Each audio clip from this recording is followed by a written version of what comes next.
Welcome back to another reading and correcting with me, Kindar, the Tiger Writes, and Ty, the Tiger Supervisor. These are where I read a chapter from one of my stories and correct it as I go. If you want to listen to these live, it's every Tuesday morning, 8 a.m. Eastern Time on Twitch. And if you're looking to support me, that is on my Patreon.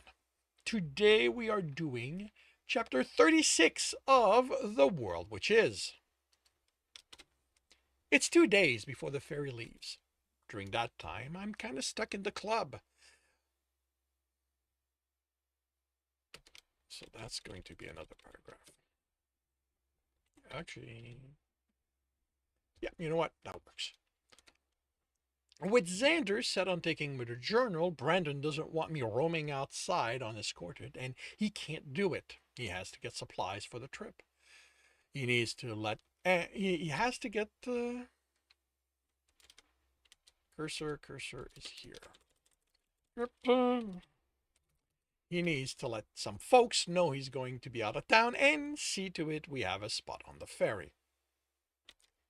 I've already gotten everything I need, so it's not like I have a reason to go out, short of exploring the city, and I can't say I care to do that all that much. I spend some of the time going over the maps in the journal and even come across one with the Knox marked on it. It's south of Indianapolis, which is southwest of Toronto, according to one map of the east side of what used to be the United States. It was large. It was large enough to need to map each the size of a journal page folded over 4 times. There aren't a lot of points marked on either of them, so I figure Aaron just marked the largest cities, and then he made more detailed maps of the areas plural, he visited. Or maybe those two he got from someone else. The city names are written in blockier letter than Aaron's handwriting. I guess it makes sense. He'd buy maps from others. He can't have traveled the entire continent. Maybe there's some way to make duplicates. I do get auto mapping ability once I reach level 26. So maybe that with a high enough drawing skill does it? That's a question.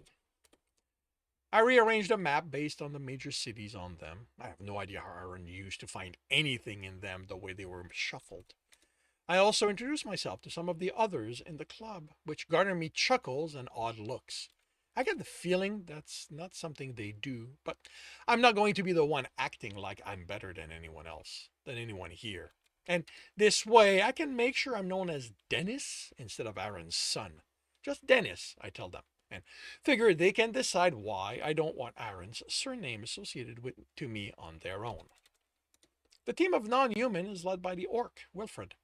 The bear-like woman, she's a bugbear, is quick to warn me to never call him Will. She's Renata.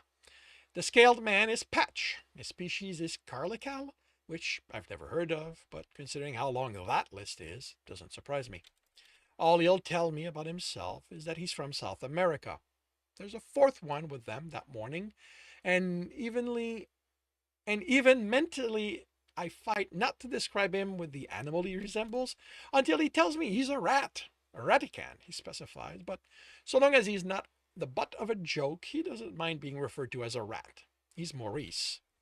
He's a researcher, I find out, when I ask if any of them have the explorer class. Wilfred and Renata are the bruisers, and Patch is their security.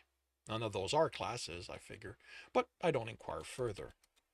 The older folks are colder toward me, and I can't tell if it's because of my age or the exchange with Xander. None of them are outright rude, but I'm definitely left with a they'd rather I not be here sense. Marigold is the friendliest of everyone here, which I figure she has no choice, seeing how she has to deal with all of them. Tell me you have space in your inventory, Brandon says when he returns with a little before lunchtime. I do. I immediately shove the map I was studying into the journal as a large pack appears in his hand and he drops it on the table. What's that? Camping equipment. You're going to need your own. Aren't we traveling with a caravan? Why do you think you wouldn't need your own tent even then? Maybe I have my own? God, do I sound lame. How did I not think to get a tent? No, you don't. Even if you hadn't implied you think you don't need one with a caravan, you came here on chucks, and for as horrible as the stories are about him, they all agreed that his caravan is one of the best ones to travel with. I'll bet one of them offered you a tent and made it seem like they weren't even put out by having to sleep under the stars. What horrible stories? I asked, surprised. I mean, Chuck is kind of intense, but he eats monsters for breakfast. He eats monsters for breakfast. You too, if you get on his wrong side. His only volume is screaming, and it takes little for his pet to. Silver's not his pet. That stops Brandon short, and I put the pack in my inventory in the silence. Anyway, he mentions to Marigold, as soon as we've eaten, we're heading out. The ferry leaves at 2, and we want to be on it early unless we want to be standing the entire time. We're 15 minutes out of our Adelaide, walking along a narrow street lined with tenement, when Brandon slows. He looks around. It's only us. For as big as Toronto is reputed to be, from my little experience with it, unless I was on a principal road, there weren't a lot of people around. I mean, I can hear them in the distance, but it's some ways away. He shakes his head when I open my mouth. I try to work out what has his attention. Perception check successful. The message appears the message appears with my eye catching on something poking out of the side of a building ahead. Then I realize it's an elbow covered with black cloth. Brandon is looking over his shoulder, so I tap him and nod at the hidden person. He responds with a nod behind us. Perception check successful. All I make out is the jerk of a head moving back, but it's enough to tell me where that one is. It's probably also a sign they realize they've been noticed. A series of plural, sound, and 4 people step out from alleys, 2 before and 2 behind. Their dark leather armor and the sword they're holding are enough I don't have to ask what their intentions are. I switch to my armor and equip my sword and shield, then turn my back to Brandon. Armor? I asked, since he's still wearing the jeans and shirt. I don't need that against people. I remind myself he took on 4 muggers basically on his own and don't question the decision. I don't want to fight, I tell them. Is there any chance you can tell me what you want and we can settle this amicably? Really? Brandon says as I feel his gaze on me. We've been paid to get the journal, the one on my left says. You hand it over, and we have no reason to do anything to either of you. Don't, Brendan warns as I sigh. You hand it to them, and they're still going to try to kill us. But then one is going to run off while we're busy with, and Xander gets it, no matter how this turns out. You're really willing to kill? I ask them, even with the punishment? We're only punished if we're caught, and the dead can't say much, Brandon snorts. I nod. Okay then, come take it from me. I step away from Brandon for the maneuvering room, and the one I've been talking to runs at me. I do my best. I really do. I even managed to block and parry a few of his attacks before my sword flies out of my hand. By then, my health is around halfway gone, and the only thought as I get to my feet is that I'm going to have to go through both repair kits fixing all the holes in my armor. Yeah, the thought I'm not going to have to worry about the repairs only crosses my mind after that. I consider running, but Brendan is in no better shape than I am, which is impressive considering he's taking on 3 of them and managed to knock 1 unconscious. I equip my knife, and the guy before me smirks. I did land 2 hits, but they didn't make it through his armor. He steps forward, and I ready myself to block, hoping for the sound hits so hard I stagger. You have been debuffed, stunned. The icon appears, but it's white instead of a color, which means it's maintained.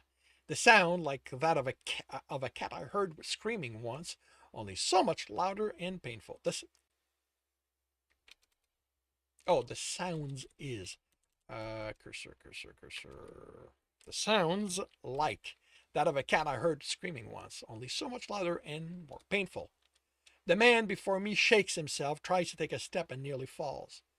The sound stops, and the icon turns red. I just want to be sure of something, a woman says, as I try to muster the concentration to will the thing away. The debuff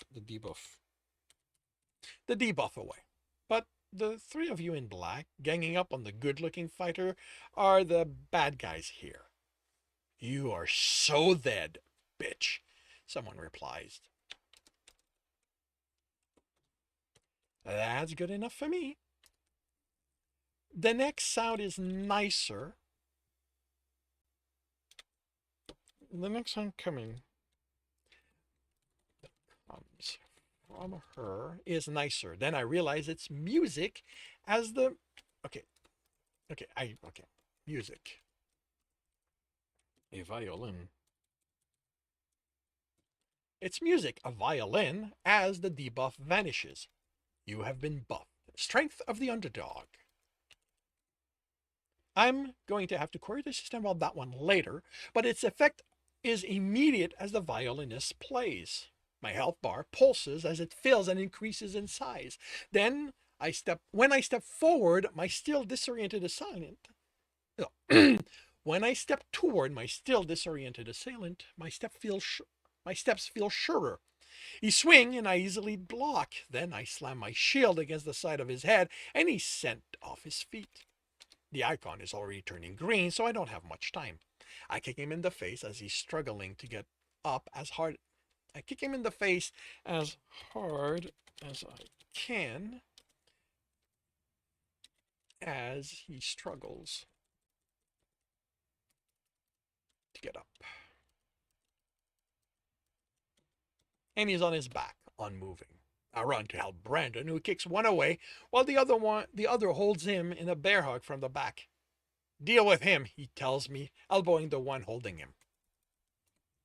He's already to his feet and steady, so the debuff isn't affecting him anymore. Still, I can't tell if it's him or the buff that causes it, but it's like he's not quite moving at full speed as we close the distance.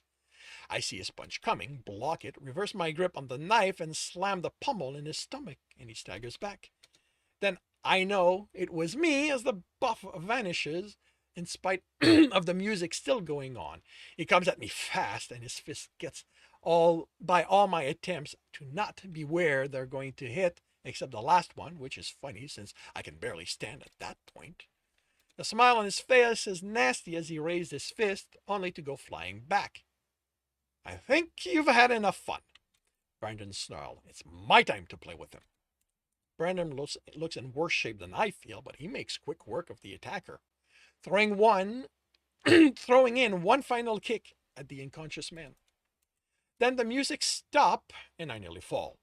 I'm panting hard, like all this fighting is hitting me at once, which, considering my stamina is now lower than my health, might be the case. Are you two okay? She asks, and I look up. There's a faint accent to her word. French, I think. She holds the violin at her side and her bow in the other hand forward, like it's a sword. She's my height. She's might? Oh, she might. Yeah, you know what? She's my height. I'm not going. She's my height. Her hair is white and short. Her clothing has the ruggedness I saw the people on Chuck's Caravan wearing. In Chuck's Caravan wearing, but seems cut to allow her better motion. Thanks, I managed to say between pants. You are a lifesaver, Brandon says. I'm glad I decided to avoid the major roads. I didn't realize the thugs were quite that nasty. Those aren't thugs, Brendan says. I didn't think he'd go so far as to hire professionals. He straightens and winces as he stretches. She looks him over and smiles. Well, he is good looking. Professional what? I ask. Brendan stares at me. Killer. Killers. Killers. What did you think I might mean? That they did professional dancing to go along with the ladies' experts' music? She blushes. Killers? Why? Is all I can form as the idea Xander wants me dead hits. Why don't you sit? She's next to me, then leads me to the wall. You two, this is going to work better if you're still. When Brandon's at my side, she puts the bow to her violin and plays something gentle. At first, I think it's a lullaby, and she's trying to put us to sleep. Then I notice the slow increase in my health and stamina. It's the best I can do, I'm afraid, she says over the music. I haven't reached a point where I can play high power healing. It was looking like we were going to miss our ferry, Brandon says, and that underdog buff literally saved my life, so you don't need to apologize for anything. Yeah, I say, when he looks at me. Xander tried to have me killed. All I did, all I fucking did was tell him no. And he sent killers after me? What kind of fucking person does that? Dennis? The concern in Brandon's voice breaks me out of my anger, and I shake the rest loose. Being pissed isn't going to do me any good. I'm okay. I mean, I'm better. He smiles at her. I smile at her. Thanks for the save. I'm Dennis, he's Brandon. Silver, she replies, and for a second I can't believe the coincidence. Part of me wonders if she could be... No, that Silver's a he, and come on. What's more likely, that a woman with white hair would call herself Silver, or that Chuck's companion would transform into a woman, then come save my ass? Are you sure you're okay? Brendan asks, and I shake myself. Yeah, sorry. It's just that I met another Silver recently. She as good looking as our rescuer? He.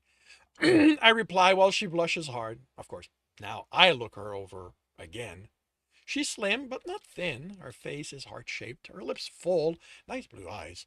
Somehow, she blushes harder when she notices me looking, and I look away. Brandon grins at me, and now I'm the one blushing. Did you find anything about that Knox place? I ask, so I don't have to think about how I stared at her and he caught me doing it. Why would you think I'd look into it? Call it a hunch. If it helps, I found the map with it on it. Why would that help? Brennan asks, tone suspicious.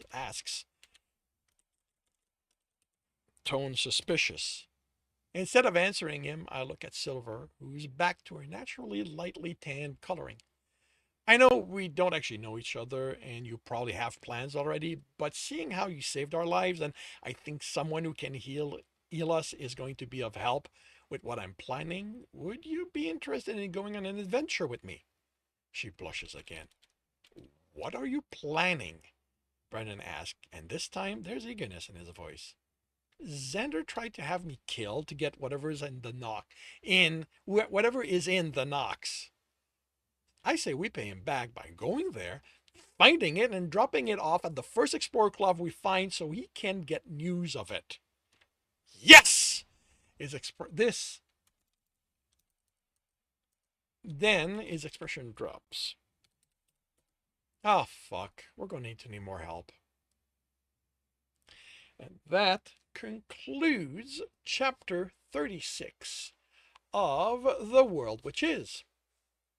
If you are enjoying this, please leave a like. If you want to know when the next chapter is going to be up, subscribe and hit the bell. If you want to read the story, it is up on Royal Road for free. If you want to read ahead of that and support me, that is on my Patreon. I think we're about a dozen chapters ahead there. And if you are looking to listen to these live, it's every Tuesday morning, 8 a.m. Eastern Time on Twitch. The links are in the notes, and with that, I shall wish you a good day.